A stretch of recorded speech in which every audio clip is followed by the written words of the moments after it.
Hello students, welcome to EPG Pathshala. This is DK Bhattacharya speaking and we'll be talking about ethnoarchaeology today. Perhaps you know that archaeology is an empirical science, and on empirical basis you can analyze the antiquity, you can break it down to any level, talk about all the structural details and also of the various kinds of inner techniques used to make these structures. But you still can't say what they're used for. So one of the biggest drawback of of techniques of or methods of doing archaeology is that we have no mechanism of interpreting the functions. And the word interpretation is used only to mean that an interpretation given by a man A will not necessarily agree with the interpretation given by the man B. Interpretation is a logical kind of assumption that you give to the kind of functions of the antiquities. So antiquities per se can be analyzed on a very scientific analytical basis, but the interpretation of them in terms of the functions or range of functions remain basically imaginative, or let us say controlled imaginative, as a projection of interpretation. That far is all right, but for a long time man has been asking what could have been the function of the antiquities that they have discovered, and it became very acute during the time that the cave paintings were discovered.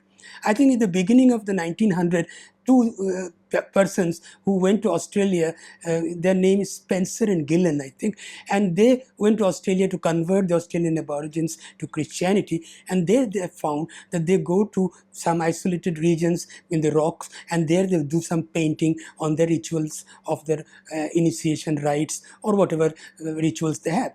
Now this is the first time Spencer and Gillen came out with an interpretative model for the function of rock art. So the rock art was so long analyzed on morphological ground, but for the first time the reason or the purpose of rock art or interpretation of rock art was attempted from an ethnic reality. So an ethnic reality, what is happening in a contemporary ethnic group, was interposed in terms of an analogy to interpret something which happens millions or thousands of years ago. Now this laid down the foundation of what is called ethnoarchaeology. There was heavy objection to this from structuralists.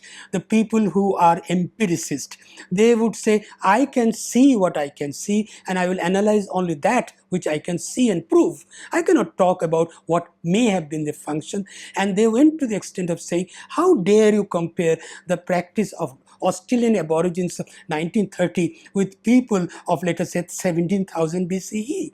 17,000 BCE Upper Paleolithic art, they did not see an aeroplane, they did not know the world around as the Australian Aborigines today see. They have seen aeroplanes, they have seen cars, they have seen jeeps, so their cognitive world is quite different. How can you pick up something in isolation from Australian Aborigines and use it as a model to explain what must have happened in the prehistoric past? So there was a lot of objection from the empiricists.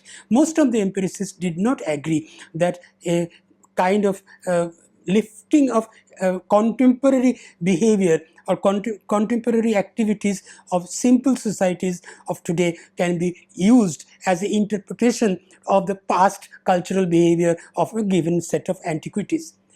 This situation started changing a little when a man called Louis Robert Binford with his wife called Sally Binford in 1963 started looking at archaeology from a view of an anthropologist.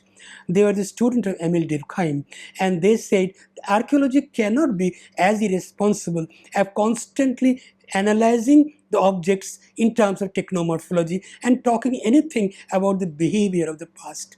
So they created a subject called new archaeology. At that time it was called new, but 1963 cannot continue to be new, so many people has renamed it as processual archaeology. So processual archaeology says that don't try to find out, when you find a group of antiquities, don't try to compare it in terms of the available knowledge, but try to reconstruct the activity of the region, what they may have done there, what was their group structure, what were their gender roles, and blah blahs and blah blahs. So if you study the antiquities, in the manner you study a tribal group, or in the study a kind of a social band. So you study the tools in order to understand the activity reconstruction. I repeat, Binford says we'll reconstruct the activity rather than rush to try and give it a name, lower Paleolithic, middle Paleolithic culture, and so on. Don't do that. We have done enough of it. Let us reconstruct the activity of a given band in the antiquities that we have found. In order to drive the point further, he tried to study the nomadic Eskimos, and he did it in a very interesting way. He stayed with the Eskimos for a long time. And when they used to change their summer camp to the winter camp, and from the winter camp to the summer camp, the abandoned camp, he used to study, he used to leave himself behind and used to study the material left by the people of the debris of the summer camp and study them archaeologically in order to interpret what could have been the activity areas, functional areas, because he has lived with them there, so he knows them. So he said, from the antiquities, I can interpret the function and the activities reconstruction. So this shift came to activity reconstruction of the past. And then the ethnoarchaeology, the broad group, started getting back some of its honor. It was so much dishonored by the empiricists earlier, and it is after Binford came up that large number of people started seeing sense in it. They started saying ethnoarchaeology has a meaning, because otherwise you cannot interpret the material. It is as ridiculous as saying it is a hand axe, because it is a hand axe, therefore it is a hand axe, QED. You cannot say anything beyond the hand axe. And that's too stupid. You need to go beyond, and in order to go beyond, you need to have some methodology. We didn't have any methodology. You need to have some methodology to link it with activity area, link it with activity imperatives. And he tried to propose many methods like catchment area analysis, site formation analysis, hundreds of methodologies and hundreds of various factors he tried to create in order to analyze the meaning of why of the tools rather than what of the tools. And ethnoarchaeology started taking back or getting back some of the honor that it has lost in the empiricist period. And then people started, because there are very few ethnic groups left who are isolated groups. But then you start looking at ethnic groups again. This happened from around 1965. 1965, his book came in the New Archaeology. So 1965 onwards, some group of people started looking for the activity reconstruction from the antiquity structure. Now they started studying tribes. Many tribes have been studied. For instance, in India, you have Birhors, who are hunter-gatherers even today. Now, what kind of hunting gathering? They have become beggars outside a Hindu temple during Tuesday and outside a Muslim mosque during Fridays. Now, that's the easy way of getting some cash, and yet they are hunter-gatherers. They will not do any farming. They were given land, they were given seed, they were given plows, and they cut the plow as firewood, and the seed they boiled and ate, and the land is lying fallow. So the cognition of doing farming with a labor-intensive social organization is not there in the community. Here are the groups, Birhor is one of them, Chenchus are there in Andhra. So you have large amount of hunter-gatherers even today. Some people thought that let us look at these groups and try to understand what makes them choose out of alternatives. So if you have two alternatives, what alternative will you choose to survive when there is a stress in the community? So you start trying to address the issues that traditional archaeology cannot. Traditional archaeology did not or will never address the issues of choice making. And there Julian Stewart was used, which is cumulative history. Cumulative history means you make a choice which is part of what you have learned from your ancestors. The ancestors told you that when you have a kind of a crisis, you do this. So cumulative knowledge or cumulative history started acting as a guiding principle of making a choice in terms of some kind of crisis point. Now these are issues we have never addressed in traditional archaeology. So this crisis point and the making of a choice looks so impractical to a modern man. If a modern man goes to a Birhor and says, what will you do with the day you don't get anything hunted material? He will say, I'll go and beg. Now you see the choice he is making is completely modern choice. He is depending on the contact of the modern communities around himself, and he's finding the easy way out for survival strategy. So we are constantly addressing, at least some of us are constantly trying to address the cause of or the why of the antiquity cluster that we discovered in a kind of excavation which can be controlled vertical excavation and controlled horizontal excavation. I must add here that vertical excavation cannot be used for any kind of analogy or any kind of reconstruction of activity. Vertical excavation always gives you phase and various strata and various kinds of stages of culture. It is only horizontal excavation where you can take the liberty of trying to understand activity reconstruction. And for your kind information, the horizontal excavation done in India so far can be as less than 2%. 98% of excavations done in India are all vertical excavations. That gives you a hurried succession of culture. But horizontal excavation, even Harappa, where horizontal excavation was started, was stopped because of the Buddhist thing that came in the middle, a Buddhist monastery, so they could not go beyond and excavate larger area. But at least in Harappa, you have the possibility, because of the horizontal excavation, to identify the citadel area separate from the graveyards or the other disposed bodies or from the granary. You have identified many of the activity areas. In a vertical excavation, you don't identify activity areas. And this is what you need to do only when you try to reconstruct the activity of an antiquity of the past cultural group in terms of analogy of what you observe in a modern cultural group. And when you say modern cultural group, you have to be very careful.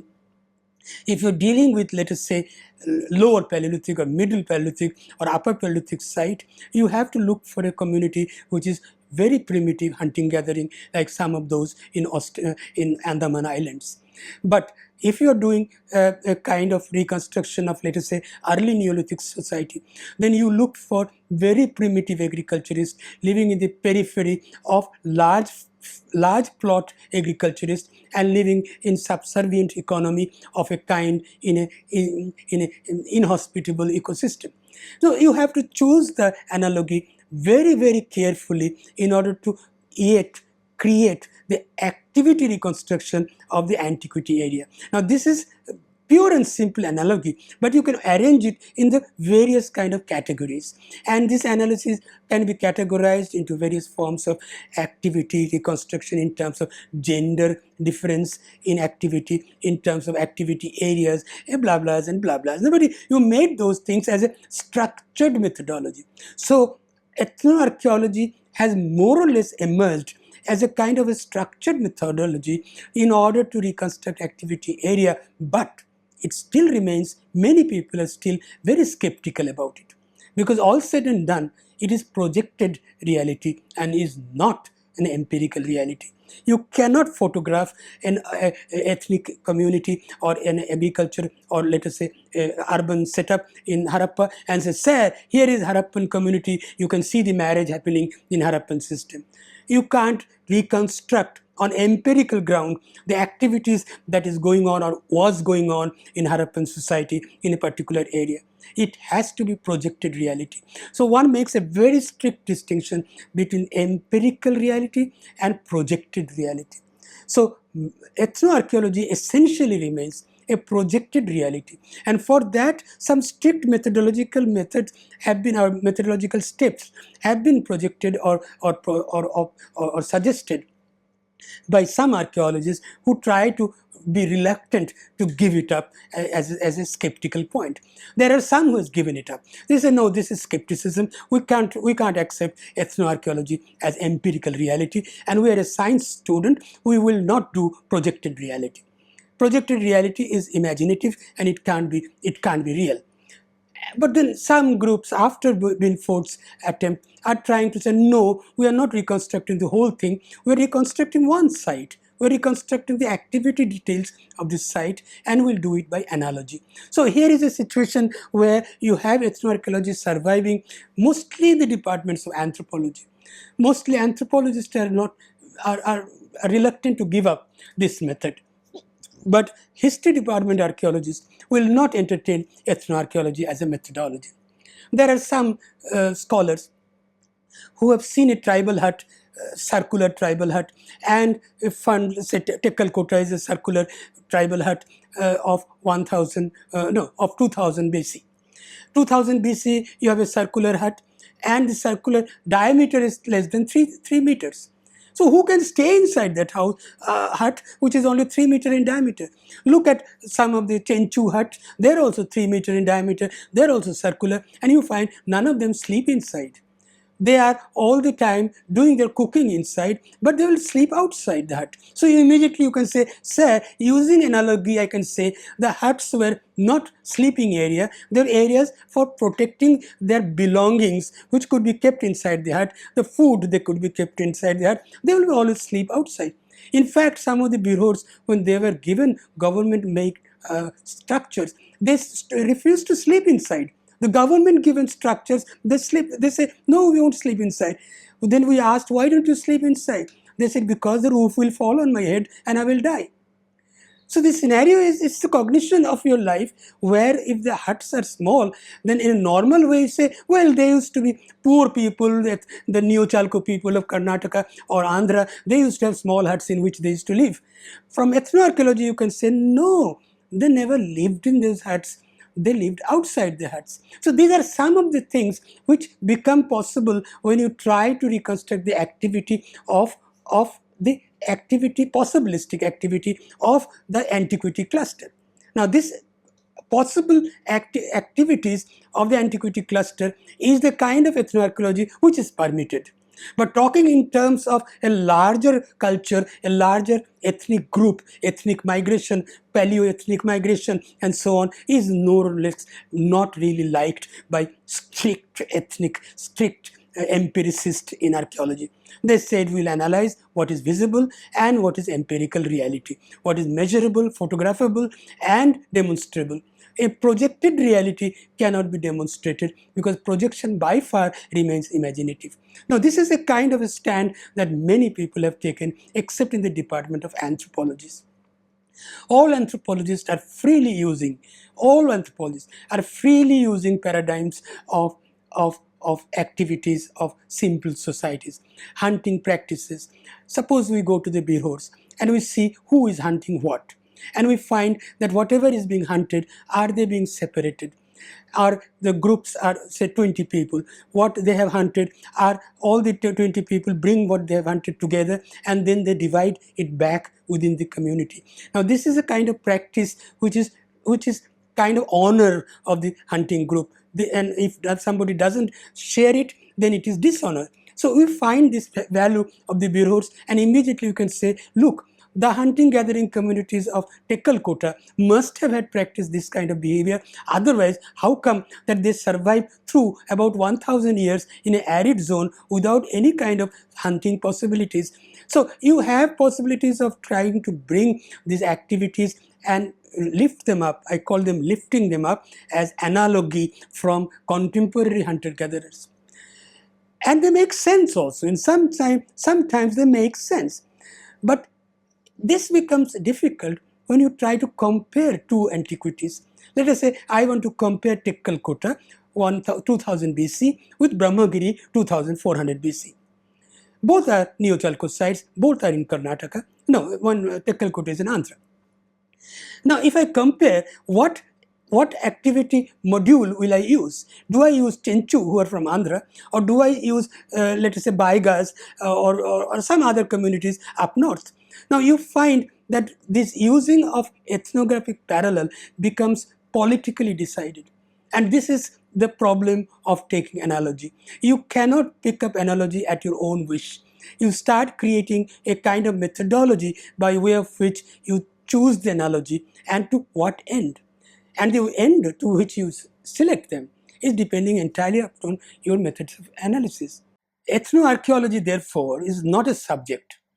It is a method that has been created specially by anthropologists after Binford, who have been making a kind of statement with rigorous statement of methodological steps in order to reconstruct activities and manner of making decision in a dynamic cultural group. you would see that ethnoarchaeology, when used for, say, Mesolithic site, or ethnoarchaeology when it is used for, let us say, Neolithic site, or for that matter Chalcolithic site, will have to have different ethnological paradigms. If you are using a Chalcolithic site, you invariably fall back upon symbiotic relationship. You would say that a Chalcolithic site cannot survive on itself if it has the possibility of creating surplus, let us say cereal, wheat and barley. It has a possibility of creating a lot of wheat and barley, and it consumes 1/3 of it. 2/3 of it is its power, and with that power, it brings in flesh from outside. Because once you have taken to sedentism, you have cleared the forest, you have no flesh available to you. And from Australopithecus time, you are used to eating flesh because you have been hunting. Now you have no flesh. You can't go to a shop to buy mutton. So what you do, you stand outside your area and try to look at hunter-gatherers. So you find some hunter-gatherers going by the road and you call him, come here, I will give you produce that I have my surplus, and you please give me some meat that you hunt today. So here is a evidence of some kind of a symbiotic relationship that emerges only when man becomes sedentary. When man is not sedentary, he has access to the forest. But when he has become sedentary, then he can't go to the forest because he's chosen, his crop is standing here, he has chosen the land. So he creates a kind of a system of trust, symbiotic trust, where the product of his ecosystem you borrow to give the product of your ecosystem to him. So this is a symbiotic relationship that develops, and you develop this methodology in order to understand the activity and sustaining of the activities by way of symbiotic relationship, which is a product of ethnoarchaeology. So you create ethnoarchaeological paradigms in order to understand how a community survives by way of creating a sociological methodology called symbiotic relationship. How do you create the trust of symbiotic relationship? You create the trust of symbiotic relationship on the basis of your own paradigms. You either hoodwink him, or you either shout at him, or you say, I will kill you, you please give flesh. Whatever it is, you have a system, regularized and well-oiled system, where the produce he brings, you take, and the produce you have created, you give. And this must have been a system that developed from the time man chose to settle on a fixed land. That is, he became a farmer. The moment he's fixed on a land, he cannot move. He cannot leave his crop. So we have created a kind of analysis of the method of symbiotic relationship purely on the basis of ethnoarchaeology. Purely on the basis of ethnoarchaeology.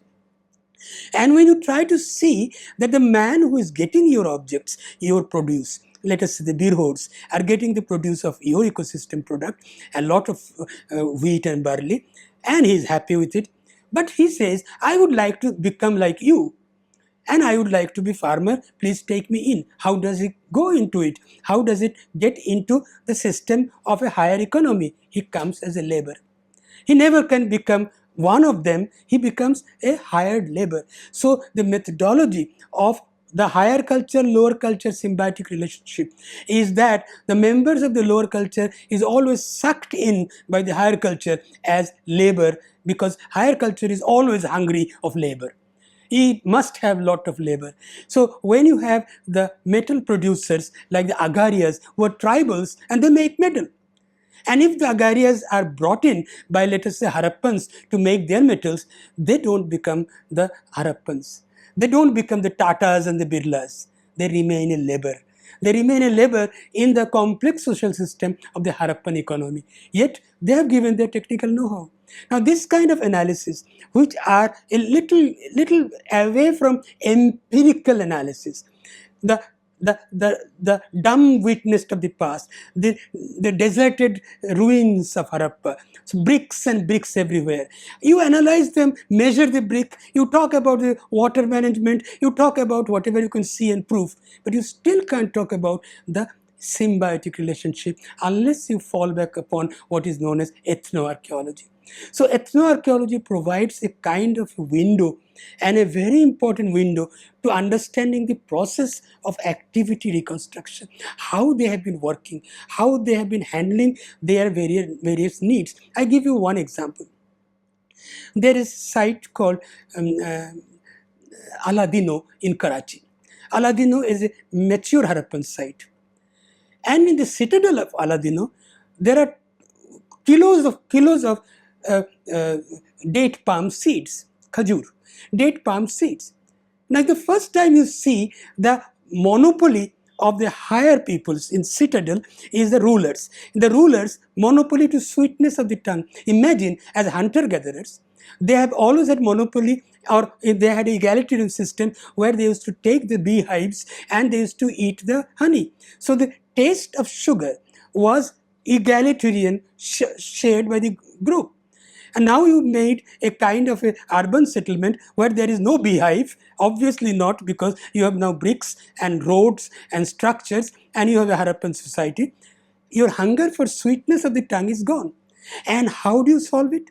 You create some labor and you seduce some labor to get you date palm, and the access to the date palm is to the citadel donors who had the power of the surplus. The citizens, common people, don't have the surplus with them. Their share has been given. The power of the surplus is with the king. And the king, with the power of the surplus, says, let me get some sweet. You don't have access to sweet because you're common man. You are Aam Aadmi. I am not Aam Aadmi, I am Khas Aadmi. So you see a scenario of this kind of social development, and specifically development of symbiotic relationship. And archaeologically, you cannot prove symbiotic relationship. In fact, if you have the product of higher culture in a small culture, you talk about diffusion. In archaeology, in strict archaeological terms, if you excavate a site which is Neolithic and there you find a metal object, you say, sir, there has been a diffusion. A metal has penetrated into this non-metal culture by way of some kind of gift exchange or something. So in strict archaeological analysis, we have no place for analogy. Yet, I have given you a couple of examples how analogy can bring meaning to our social system or working of a system, especially from Neolithic onward. I can give millions of such examples. Now, the Tekkalkota, for instance, is a 3-meter diameter round hut in some rocky mountainous area.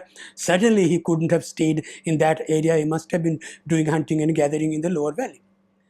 But how come he has a gold toe ring? And the only access to gold to these people was Kolar gold mine in Bangalore, in Karnataka. So Kolar gold fields in Bangalore has been excavated and found to be utilized by the Harappans in the Harappan period. Now you have, I don't know whether it was taken as a rich metal or it was taken as a very important metal, but it did penetrate into the culture as an exotic item. So you have an exotic item which got into a culture which doesn't even know what gold is. How did it come there? Obviously, these are effects of symbiotic relationship, and only ethnoarchaeology can address this question. What non-ethnoarchaeologists do is that they don't address the question at all. They would say this question is irrelevant. We can't prove it. Well, there were some people around who must be having metal and it somehow was permeated. I don't know what process it took to permeate down to it. I know it has permeated good enough. So here is a stand where you kind of wash your hand from the responsibility of explaining the antiquities. Antiquities are there, explain them as far as you can, but you don't have to ask the question, how? How they happen to be there is not in the realm of our analysis. I will answer the how only with ethnoarchaeology. And ethnoarchaeology is a very tricky ground. You are trying to analyze a Neolithic site, and you cannot do the ethnic analysis of a community which is surrounded by Metal Age cultures. Every community in Haryana or Punjab has a Neolithic village, or in Middle Ganga Valley has a Neolithic village. Can you pick them up and try to analyze the social system of that with that of our Navdatoli site? Certainly not.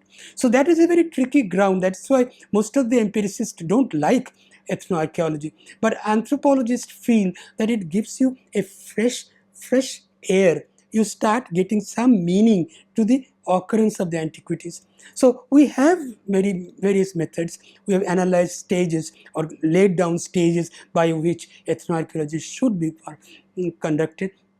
But then it still remains a tricky area. There are 2 or 3 areas where ethnoarchaeology has come very successful. One is the way a habitation structure is made. what makes and who makes it. How many people help you in the labor of making the wall and the roof, and how you obtain the material which makes the wall and the roof. So how structure measurement or the method and how it is done in a simple society and borrow it as analogy and say they must have done like this is more or less successful, because India is a country where the systems don't change for thousands of years. Here I must talk about a man who has been very much hated by archaeologists. His name is D.D. Kosambi. D.D. Kosambi was a person who was a hardcore archaeologist, hardcore Marxist historian. And he said that India is a system, or India is a society where nothing changes through time. And you can find the rudiments of earlier behavior existing even today. And he used many examples of Maharashtra, where he found red ochre with sindoor and sometimes with microliths at some places, and say this is the crossroad of traders. Traders crossroad, they stopped here and they exchanged material, and the microliths are the material that they exchange. I don't know how he came to that conclusion, but Didi Kusambi I must mention, because though he is a hardcore Marxist historian, he's long dead, and he trying to impose that India things don't change as fast as Western communities, Eurocentric analysts has always thought, because they have changed very fast. There's no village in the Western society. And even if there is a village, the seed is cast by a helicopter, or the plowing is done by a tractor. So you have a situation where the past is totally obliterated in the West. But in India, he says that past is not totally obliterated. At least the cognitive approach to the past is very important to reconstruct. And he has given many examples. I can't reconstruct them. But I am trying to propose is that ethnoarchaeology is a troubled area. To many people, it is imaginary, it is projected reality. To some, and mostly in anthropologists, though Didi Kosambi was not an anthropologist, it is still taken as a very important area to address some of the issues. And one of the issues in which it is more or less very successful in giving answer is the way a hut is constructed. Who provides the labor? Who provides the material? How the fuel is brought? Who stays in the hut, and so on and so forth. But then again, what ethnic group you will use for making this reconstruction or analysis is entirely up to you, and you have to be extremely careful. Otherwise, your analogy will be off-sided and it will give wrong interpretations. So you have to be always using English expression like possibly, possibilistic analysis of the various activity areas. Thank you very much.